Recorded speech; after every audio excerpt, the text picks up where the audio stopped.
What is it do you like about Coke? I love the smell of it. Is raw. It's raw every goddamn year. Yes, Hey man, Lord. serving raw, goddammit. Subscribe to Serving It Raw and let's keep it all the way funky, uncut, raw. Serving it raw just like my boy Gutter Kane. Yes, Lord. You done tapped in the Serving the Raw podcast where the convo stays so raw it don't need no cut. I'm your host, Gutter Kane, the Gutter Man. And today, we're joined by a true multi-talented creative force. You may know her as 1/3 of the iconic 90s R&B trio Divine, who gave us the unforgettable hit single Lately.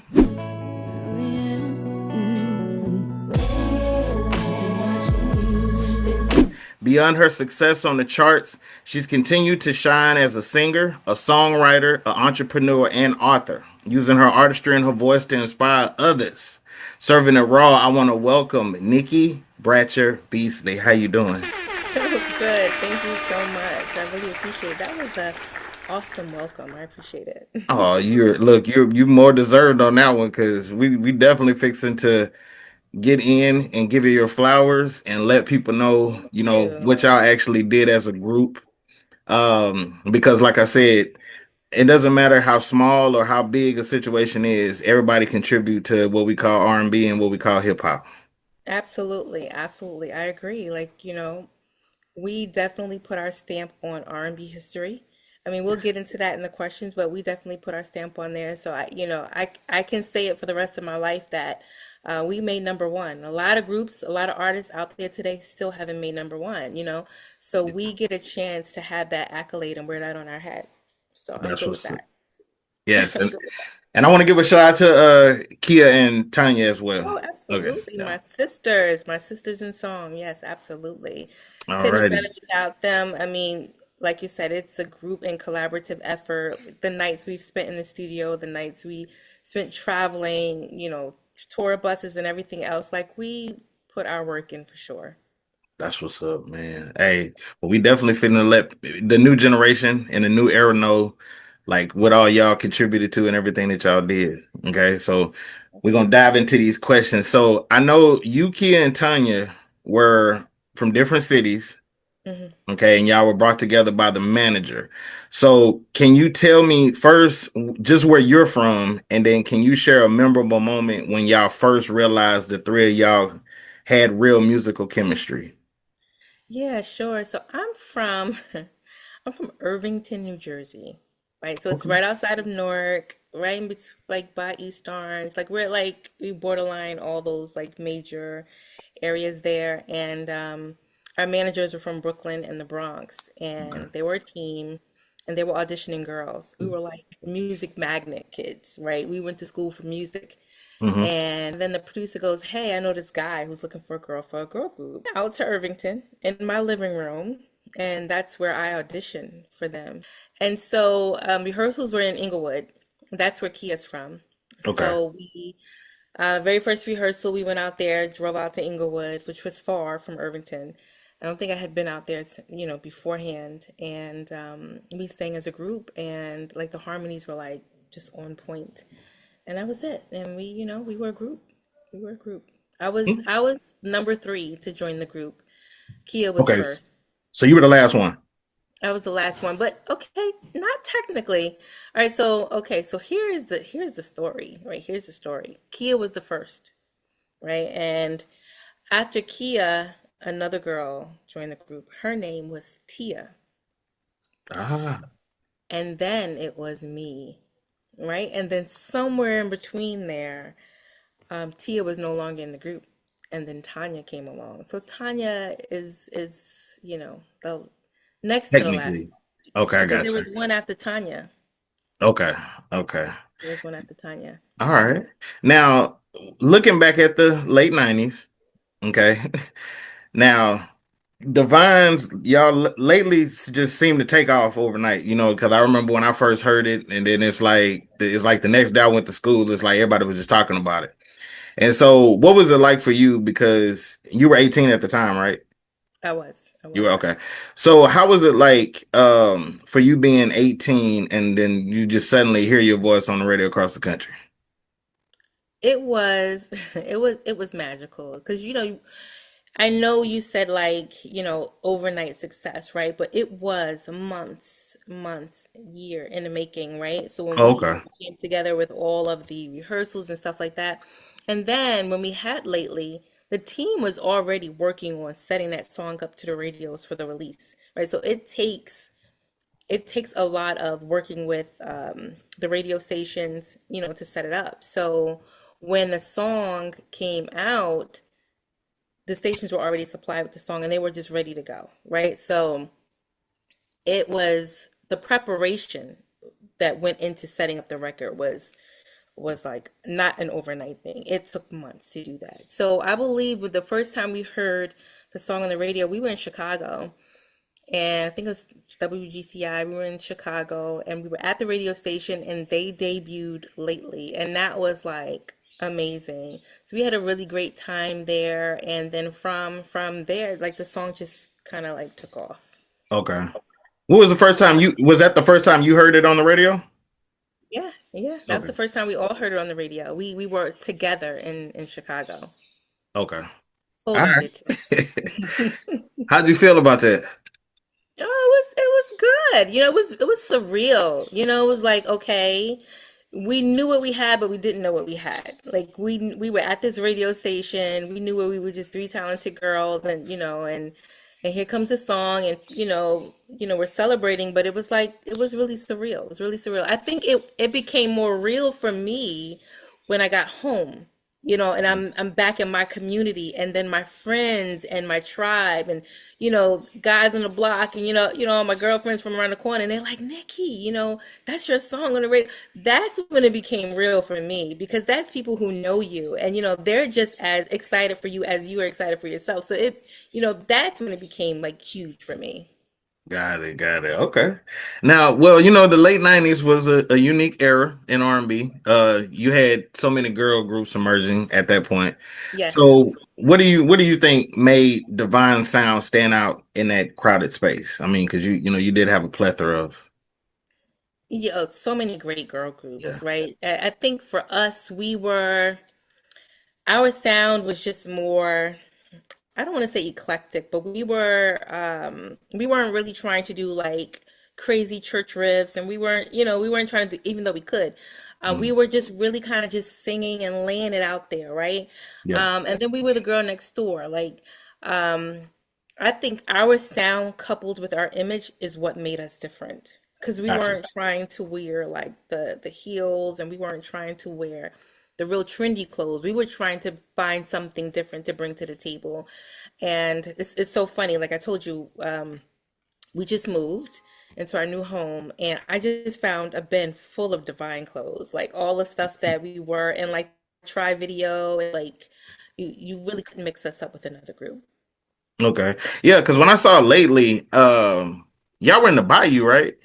We were in Louisiana in the bayou. Yeah, that was saying like, because I'm from Louisiana, so I was like, Oh, are you? yeah, yeah, I'm born and raised in Louisiana, so I Oh, could, yeah. that's awesome. So I thought that was unique on that type of, it almost had like a Jason's lyrics like type of Yes, vibe when Jada and I can't think of his name. I think Alan Payne when they were like Alan. at the Bayou, it was like that song lately just it went with that aesthetic. Yes. Sorry, that's Lucy in the background. You hear barking. Yeah, I agree with you. Like that was the first time we had ever been down to Louisiana. And I remember walking Bourbon Street and all that stuff, like and then being in those homes with the really high ceilings and stuff. Like it was really like amazing. It was 106 degrees every day that we were there. So that was new for Ooh, us, being from shit. Jersey. Yeah. It wasn't getting that hot back then. So it was really, really fun. And then to be in the swamp in the bayou, that was just really cool. So I believe the house that we filmed in was like an old plantation. Yeah. And like yeah, it was just, we were able to take in some culture at the same time, and that was just valuable. But hey, look, hey, I love that song.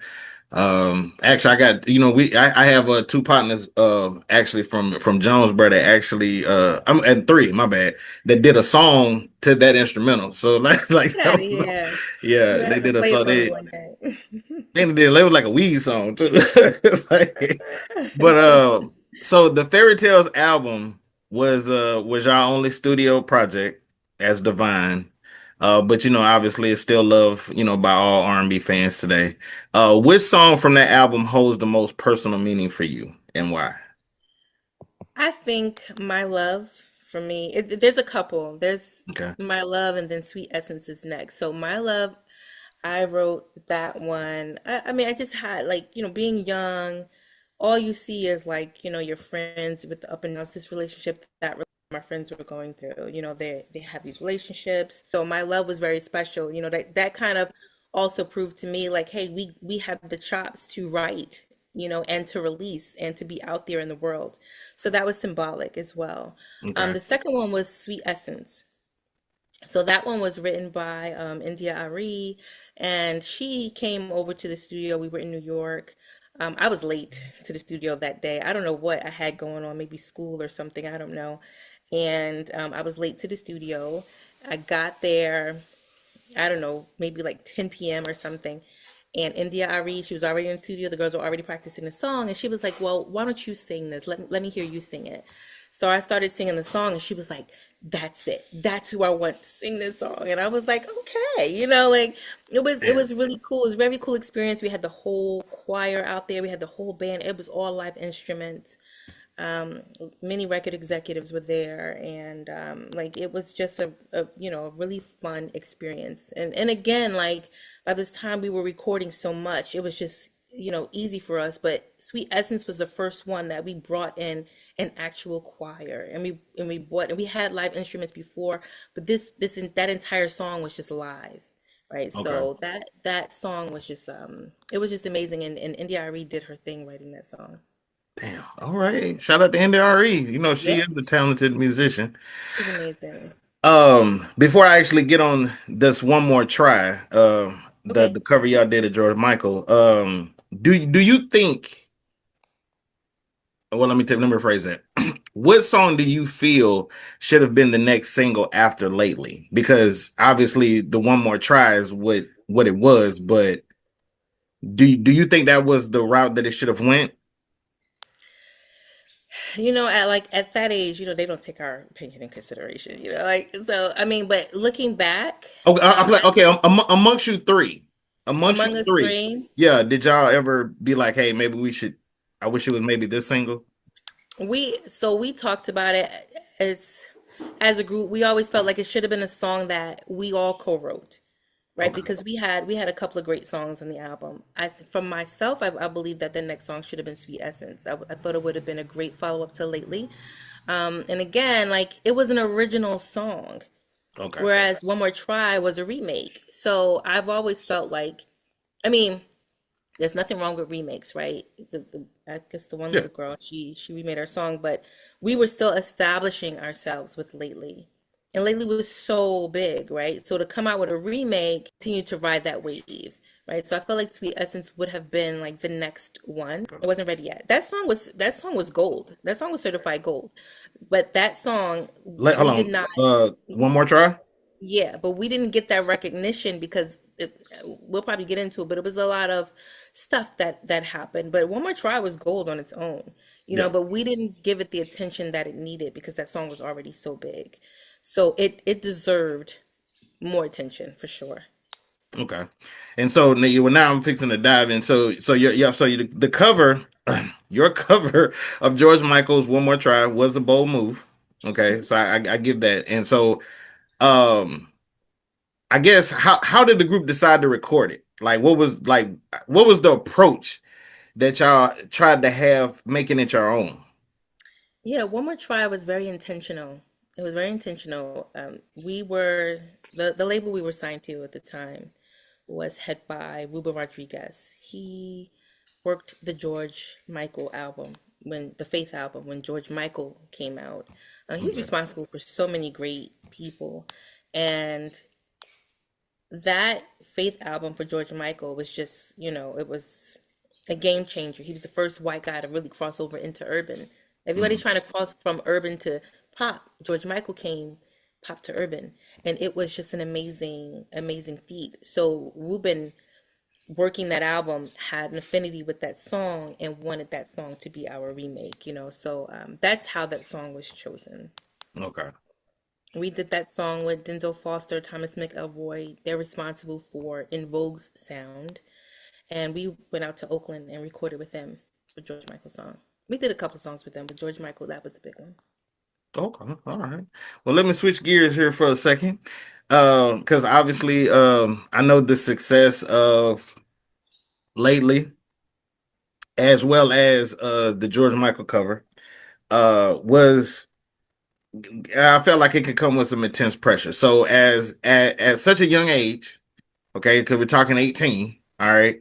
How did y'all personally cope with? Well, I guess how did you personally cope with the demands of touring and recording, public attention and stuff like that?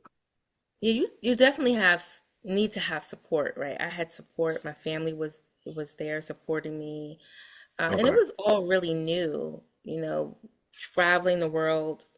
My mom wasn't there, but I could pick up the phone and call her and be like, "Hey, mom, this is what's next." And there was just a lot of trust in our team, to be able to get out and just explore the world.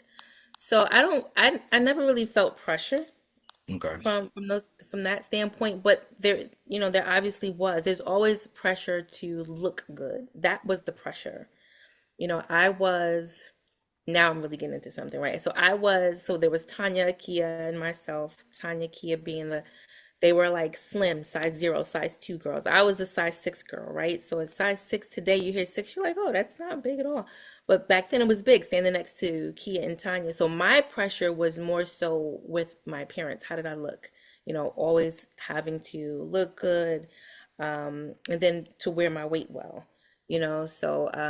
but being out there, being able to, perform, like, once you get on stage, you kind of prepare yourself mentally, like, okay, once you get out there, you can't turn back, right? So you get out there, you kind of do your thing night after night, staying in good voice, doing certain things to make sure you don't lose your voice, which that has happened, Ooh. so that part, taking care of ourselves Yeah. was easy. That was easy, but always having the pressure of looking good every time you stepped out of the house, and because people were starting to recognize who we were, and you never really wanted to get caught with someone saying, oh, that's her, or that. Nowadays, like, people know me, okay, fine. But back then we were approaching, mega stardom. Like, that was a huge deal. We were on tour with NSYNC and Tatiana Ali at the Yeah. Yeah. time. So Yeah. I was we saying got y'all were off the out there. tour just, always looking good, always doing the right thing, saying the right thing when you're in the public eye. That really was the pressure. The talent part was easy because that's just what we did naturally. Okay. Got it. Now, since disbanded in 2000, okay, how has your relationship with music evolved? Like, do you still find yourself writing and singing or performing in any way, like today? Yeah, we didn't disband right away, right? So I told you that there was another girl after Tanya. So Tanya, she made some personal choices to not be in the group, and then we actually had another girl. So we were working on another project at the time. So we continued to work, record, and all of that stuff. Hmm. But since then, like somewhere along the line, I decided to have a kid.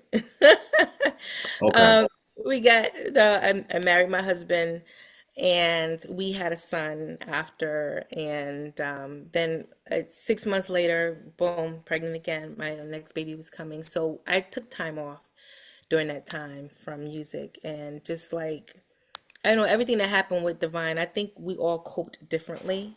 Hmm. For me, like I kind of like stopped. I stopped singing. I stopped writing. But one thing I always did was maintain my relationships. I maintained relationships with the producers and the executives and things like that. So that was, they became so much a part of my life, from so many years that, they became my friends. So after that is when I like started to get back into writing and then just kind of like mentoring other young people who are looking to get into the entertainment business. So that was fun. How did you hook up with Royce? So I was invited to a writing session in a city in New York, and I was there with like 8 other writers, and everybody was kind of writing their parts and then recording their parts. Like that's how it went. You wrote your part, you recorded it, and see how it went with the record. So I was the very last person, and again, I was invited like at the last minute. Wasn't really supposed to be a part of the session, but I was. And after I went up there and I sang my part, I think it was his manager. He was like, "That's the part." He was like, "That's it. That's the part." And then my part Okay. lived on the song. I co-wrote the hook on the song, and that was a huge win for me because that evolved into so much more. That led to the Eminem soundtrack, 8 Mile, Yeah, where they and sample Premier, and DJ they Primo. Yeah. yeah, it was actually Gangstar who performed the song that I co-wrote Hmm. on. And that was a huge soundtrack for 4 times platinum or more. And like it just kept evolving and I kept writing and things like that. Now I work with a couple of artists. Like if you were to call me and say, "Hey, I need to put the show together. Like, can you help me?" Like I would help you put all the pieces together, get you your band, stuff like that. Like help you with your stage performance, things like that. I have an artist now. His name is Young Javi. He's out of the Los Angeles area. Okay. He's rap. So I've changed genres, so to speak, where I kind of like went from R&B to like rap, hip hop, which is really cool. So I kind of went into a space, I know the music business, but I went into a space a little bit differently than on the music side. So and we've been working his project for quite some time. So, and my kids are also musically inclined, my husband Okay. as well. So my son, he one day he picked up a guitar and he just started playing. My oldest daughter, she plays bass guitar, she plays piano. My baby, she's like, learning piano, but she's a singer. Like she wants to sing. They all can sing, but the little one, she wants to sing. So I'm like, Okay. she's gonna be her baby, right? So it's cool. It's cool. I love having that around me because music is such a big part of me. Like if I feel like if I'm not doing music, then I'm extremely unhappy. Doesn't matter how like great things may have been going or whatever the case may be. If I'm not doing music somehow, some way, like I'm depressed. Okay.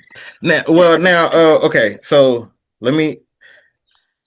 So there was a plethora of things that actually caused Divine to kind of split up. Okay, yeah.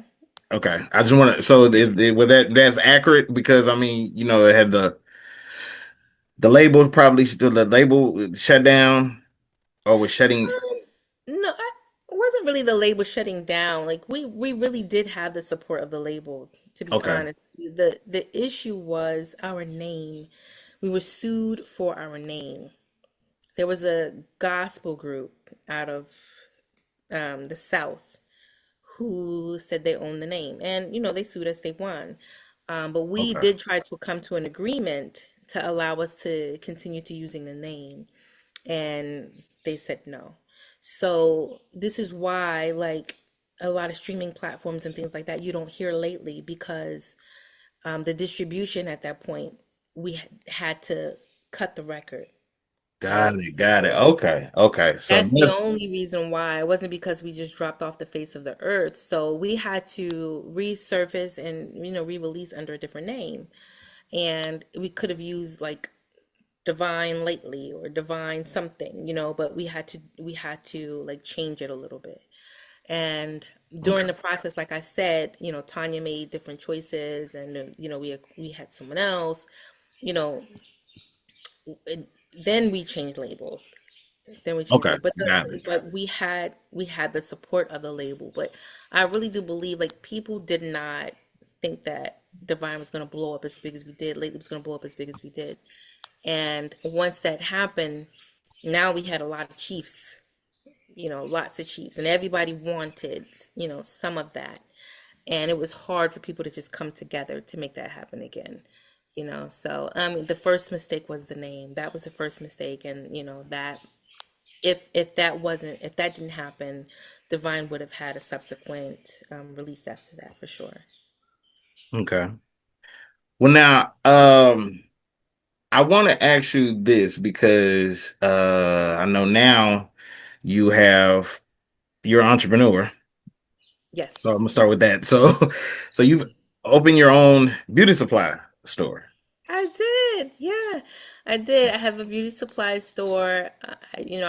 At this point, I said any business I open is going to have my name on it. So it's called Bratcher Beauty, right? I opened a beauty supply store. I wanted to create a place where people can go and get quality products, and then also to kind of push the Black-owned products, right? Because let's face it, this is $1 trillion market. Beauty, period, is $1 trillion market. And, Black people contribute so much to it. There's Hmm. so many products that are for us, but that are not made by us.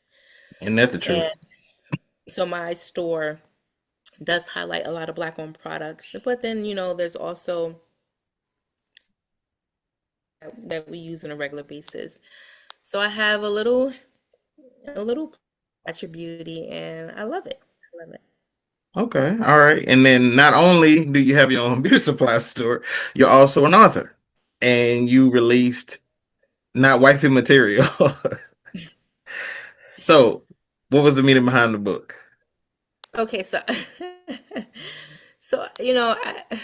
I just went through a creative time. Like it was a passion project. Like I wrote this book and not Wifey Material.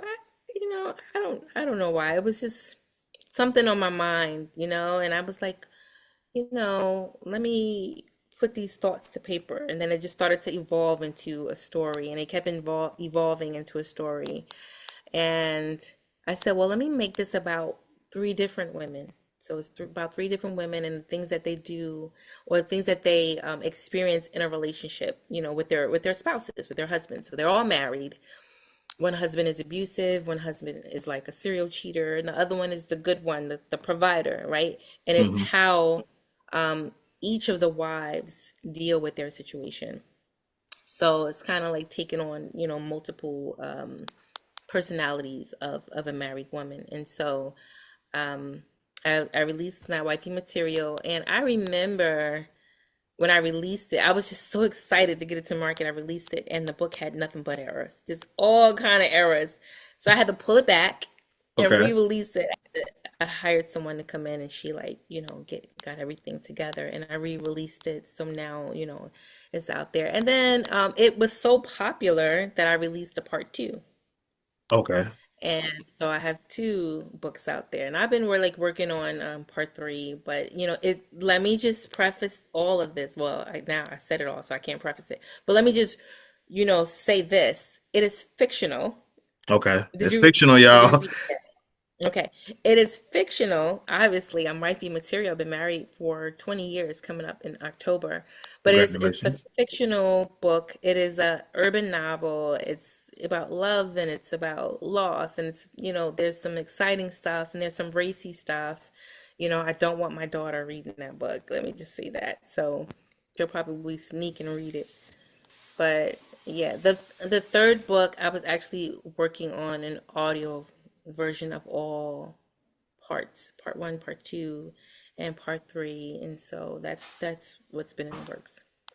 Okay. Do you plan on writing another one? Well, writing another book, not necessarily a part to another series. I mean, a part to that, but just in general. I would like to, so my goal is to like be like a Nora Roberts of books, like and that's another author, the one that's doing the Seven Sins. I'm Ooh. so sorry, I can't think of his name right this second, but I want to take those books and turn them into like lifetime episodes, right? That's what I really want to do.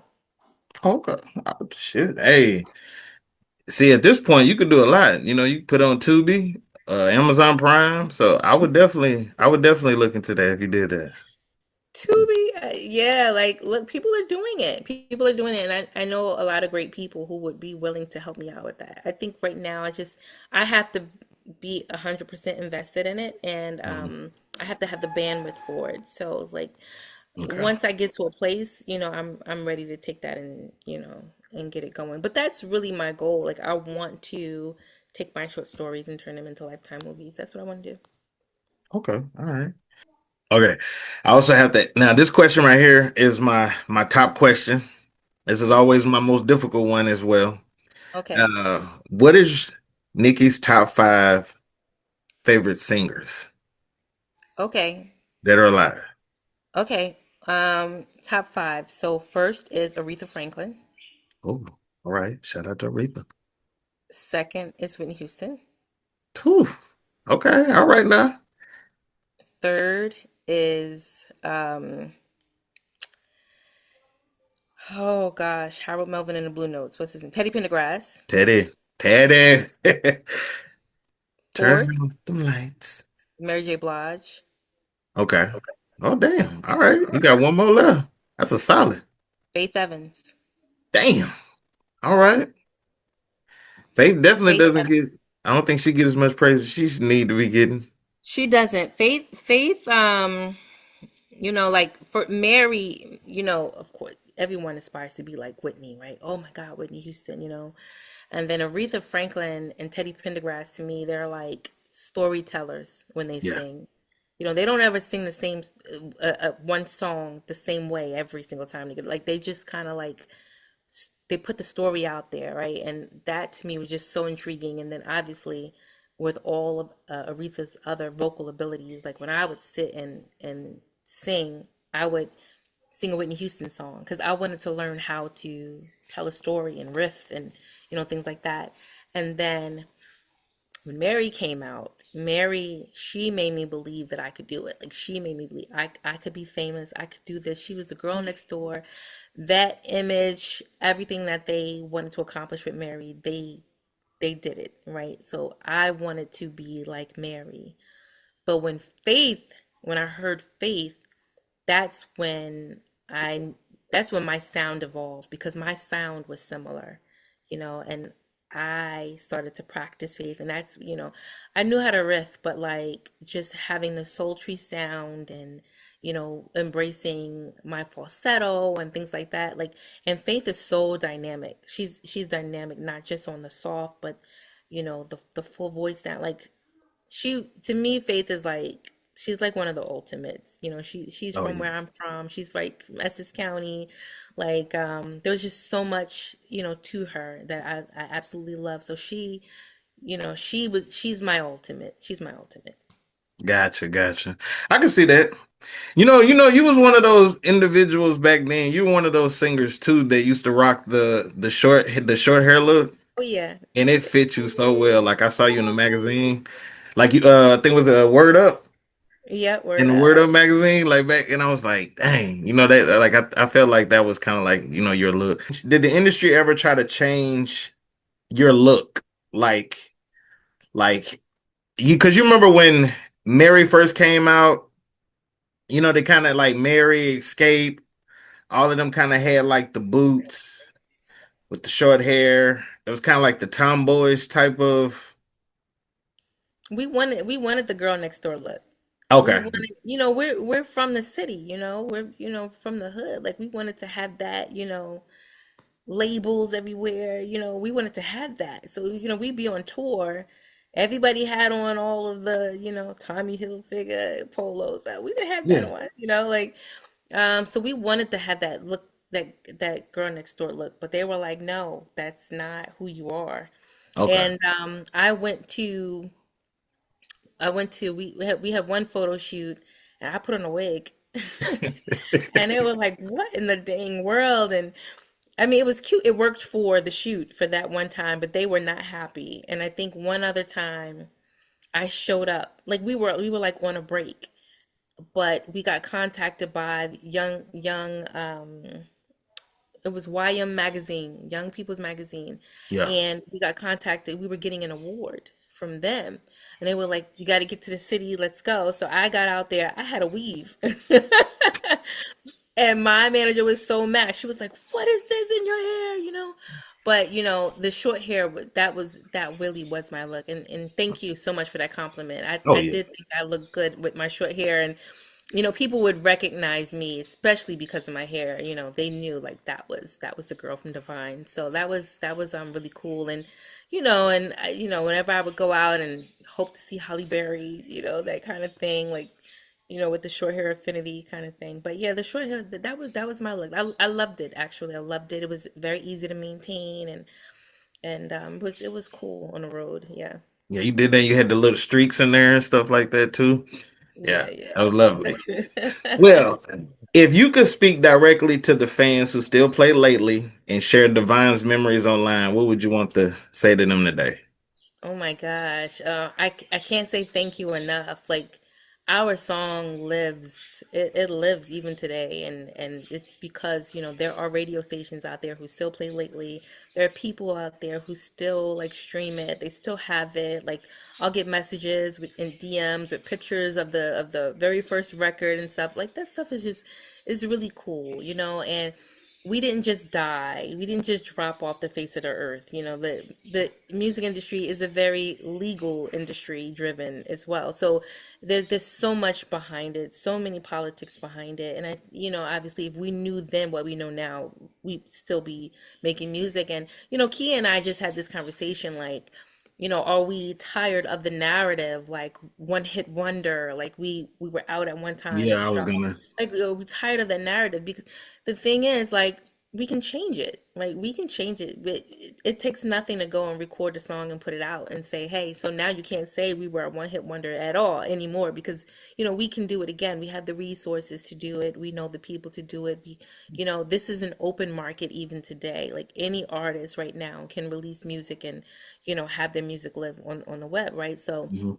it's not like it's something that can't be done, but we were not a one hit wonder. Like that is just one song and it's done. One More Try, like I said, was gold by itself, right? And with no push at all. So had we had not gone through the issues that we did legally, Divine would still be very much a household name. um and it was cool. Like, life happens, after that too, So I was the first, to get married and have kids, and then Kia came after. Actually, Tanya was the first, and then myself, and then Kia. But it's like we had subsequent contracts, we had subsequent deals, Yeah. after that. It's just making sure you're making the right decision and not making that same mistake the first time around, right? Because after you get through your first album, you grow, your knowledge grows, and you know a little bit more than you did before. So you really don't want to jump in and make the same mistake as you did before. And Got so now, having grown your knowledge and experience, people are like, do we really want to work with them or don't we? But we definitely had that support back then. I just think there were a lot of chiefs at that time, and it just didn't come together. But um, we could change the narrative at any point, and it would be different. Yeah, yeah, yeah, I definitely can. And the fact that y'all are still in contact with each other and stuff like that, Yeah. that sisterhood is always there. What's next for you? Uh, as because like I said, as an author, entrepreneur, is there any other avenues that you're looking at before we close out? Ooh, I'm growing in the entrepreneurial space. My goal is to have a cluster of beauty supply stores. That's just the Ooh, beginning. And my stable of recording artists is increasing as well. So I mean that I like I said, if I'm not doing music, I'm not doing it. It's music is always, number one in my life. And I have so much going on. Like sometimes I'm like, look, come Sunday, I'm not doing anything. I'm not getting in the car. I'm not going on the road. I'm not doing anything. But sometimes you just can't stop, right? Like yeah. it drives me. It fuels me. It keeps me going. So and I really want my kids to see that behavior as well. Like never like be complacent. And always kind of go after what you believe in. And I tell them all the time, there are things that people just can't take from you. They can't take your success from you, right? You always have that. They can't take your education. You always have that, right? Mm-hmm. Um, and they That's can't true. take your dreams, like there are some things that you absolutely earn that people, no matter what happens, you'll always have those things. And don't let anybody take your freedom. So those are the things that I teach my kids, and I want them to know, like, if there's something that you really want to go after, do it. You don't have to be one dimensional. You can be multi-dimensional and be successful. It doesn't mean that everything is going to work out right away. You might fail a few times, but when you figure it out, it's going to work in your favor. So beauty is one area that I didn't think that I would like go into, having a beauty supply store. But some things happened in life that drove me to it, and it's always been I always wanted to have some kind of a storefront to draw people in, and I'm actually considering taking my store and making it like a divine museum, like a musical museum, because there's so many things that people don't know about divine. Like so if you walk in, you'll be able to see different things, that we've been able to do, our plaques and stuff like that people can see when they walk in. So I kind of want to make it like an eclectic kind of experience, just something fun. Yeah. And then, by the way, you pick up your hair gel or your shampoo, or whatever the case may be. So just to add something fun, and add some dimension to it. But yeah, That's I nice. believe so. I made a commitment to myself that I would do more for me, not in a very selfish way, but like, sometimes, when you have a family, you put yourself on the back burner, right?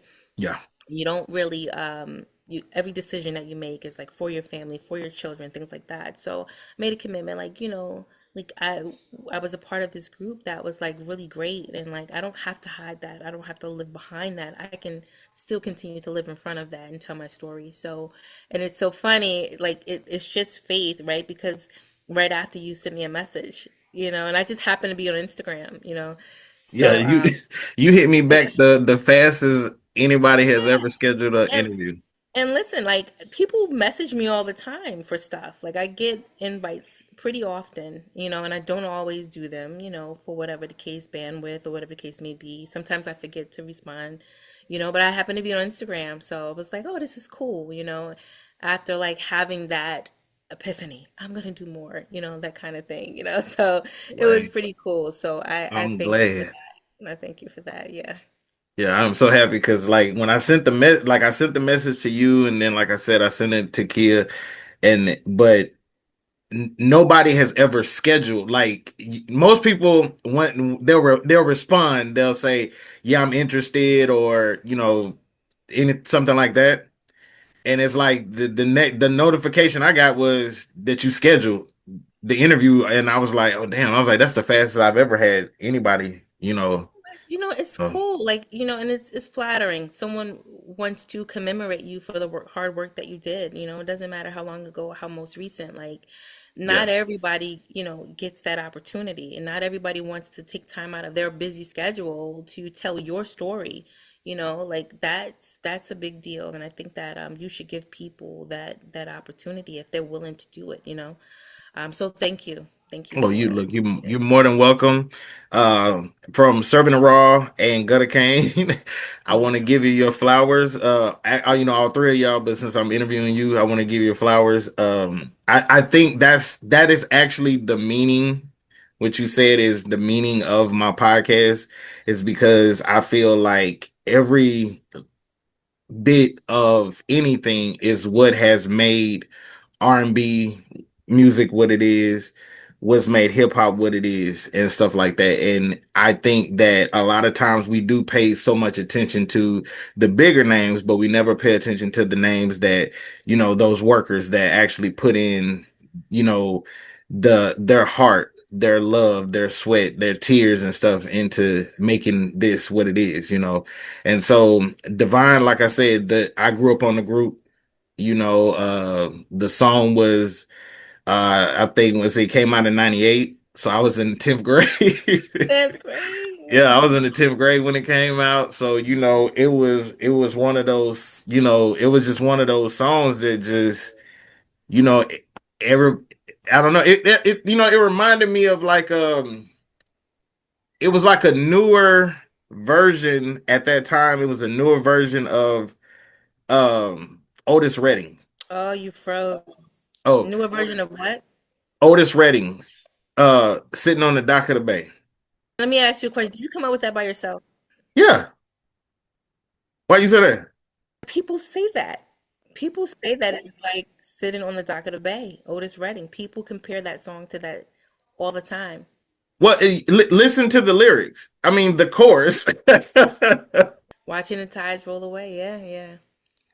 Just sitting away, watching the days go. Yeah, yeah, yeah. I guess so. Yeah, yeah. You see what I'm saying? People say it. People have been saying it since the very beginning. Yeah, that's true. Yeah, Yeah. Otis So Redding. I just felt like, and I'm big on like, songs back then. When it comes to like Al Green and Oh, yeah, yeah, yeah. Howlin' Wolf and all those and Muddy Waters, Oh, yeah, yeah. blues and Johnny Taylor and ZZ Hill and all that. I grew up on all that stuff. My mom was big on that. So my mom and dad actually.